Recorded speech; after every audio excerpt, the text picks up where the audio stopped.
அதே சமயத்துல என்னுடைய கிளப்புக்குள்ள நீங்க என்டர் ஆயிட்டீங்கன்னா உங்க ஆசைப்படி எல்லாம் நீங்க வாழலாம். 21st செஞ்சுரியில உண்மையான கலாச்சாரம்னா என்னன்னு நான் உங்களுக்கு சொல்லி கொடுக்குறேன். அதுக்காகத்தான் லண்டன்ல இருந்து கிளம்பி இங்க வந்து கிளப் ஸ்டார்ட் பண்ணிருக்கிறேன். அதன்படி இன்னைக்கு நான் ஸ்டார்ட் பண்ண போறதுதான் கார் கீ பார்ட்டி. இந்த கார் கீ பார்ட்டியோட முக்கியமான அம்சம் என்னன்னா, நீங்க எல்லாரும் உங்க கார் கீயை மொத்தமா கொண்டு வந்து இங்க போடணும். நீங்களே குலுக்கி ஆளுக்கு ஒரு கீயை எடுத்துக்கணும். அந்த கீக்கு சொந்தமான கார் கிட்ட போகணும். அந்த ஜோடியோட உங்க ஜோடியை எக்ஸ்சேஞ்ச் பண்ணிக்கணும். அவங்களோட ஆடுங்க, பாடுங்க, சந்தோஷமா இருங்க, ஜாலியா இருங்க.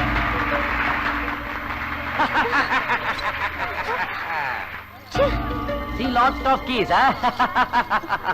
Come on, enjoy. Come on, you take this. இந்தமா இன்விடேஷன் கண்டிப்பா வந்துடணும். அது சரி, நாங்கெல்லாம் என்ன உங்களை மாதிரி காரு பங்களா, பட்டு புடவை, கழுத்து நிறைய நகை நட்டு நான் ஓட்டுக்கிட்டு இருக்கிறோம். எல்லாரும் வெறுங்கலத்தோட தான் இருக்கிறோம். நாங்கெல்லாம் உங்க பங்கனுக்கு வந்தா உங்களுக்கு ஒரு கௌரவ குறைச்சலா இருக்காது?